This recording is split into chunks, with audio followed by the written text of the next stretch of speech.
Hey, what's up? This is Ricardo at Parts People, and in this video, we'll outline the steps for completing a part replacement on your Dell PC. Visit our website and use this coupon for a 5% off discount.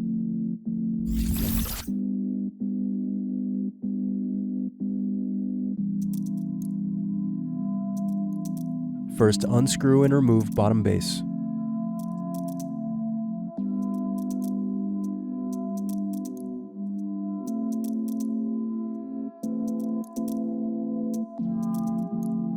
Now unscrew battery. Next, unscrew and remove battery. Then disconnect and remove daughterboard.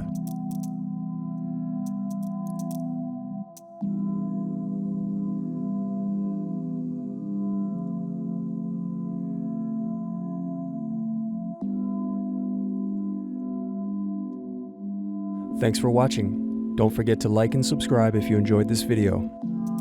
And if you need more, check out this playlist to watch other tutorials for your laptop. You can also click here to find parts for your laptop at partspeople.com.